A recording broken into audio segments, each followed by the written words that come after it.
Welcome to this explainer. Let's jump right in by picturing a pretty familiar scene. It's a Wednesday afternoon.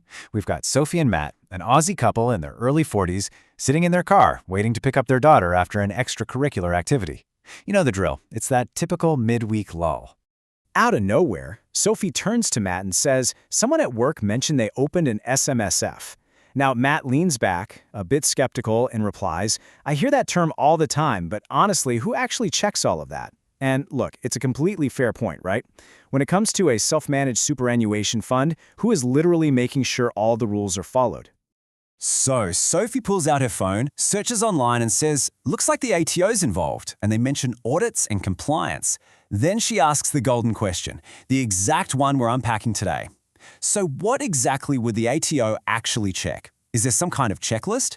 It's a question so many everyday Australians have. So let's break down exactly how this whole system works. Section 1. The ATO's role explained. Keeping the system secure.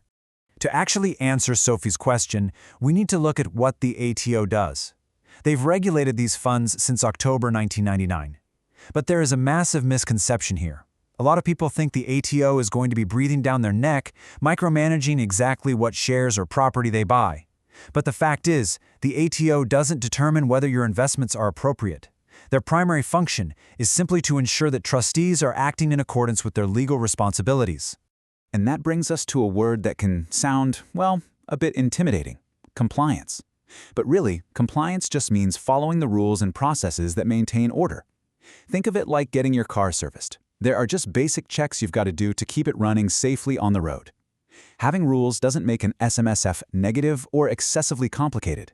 It's just a normal part of how the Australian system works to protect your future. Section 2. The main purpose of SMSFs, the Golden Rule. So what's the ultimate goal of all these rules anyway? Well, the Australian system has a golden rule known as the sole purpose test. It relies on a pretty crucial comparison. SMSF money and your personal money are completely separate. Personal money is what you use to buy a coffee, go on a holiday, or pay your mortgage today. But your SMSF money is built strictly for retirement and future benefits allowed by law.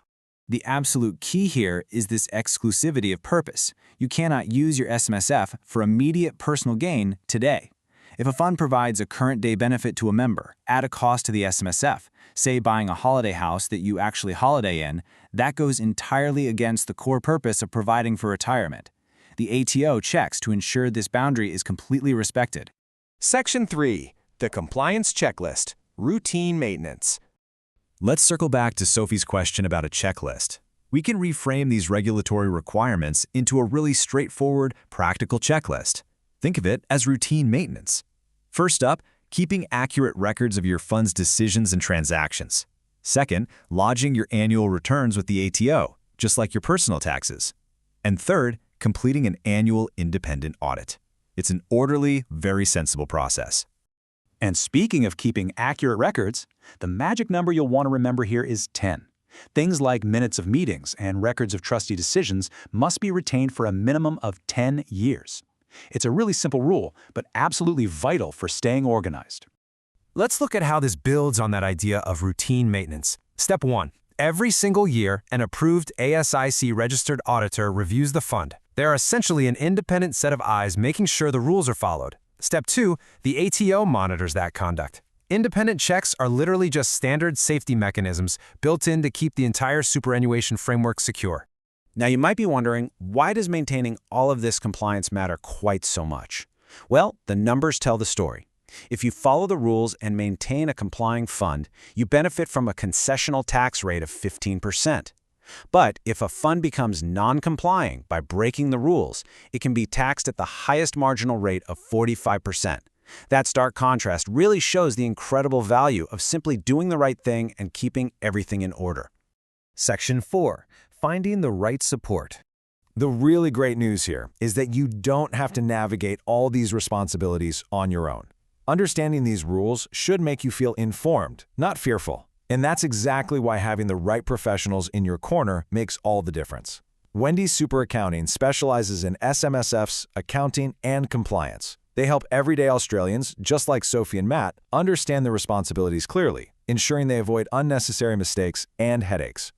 So, the next time someone brings up an SMSF, you'll know exactly who is checking the rules and why. Before we wrap up this explainer, please note, this content is general and educational only. It is not financial advice. If you already have an SMSF or would like to better understand your compliance responsibilities, speak with the Wendy Super Accounting team.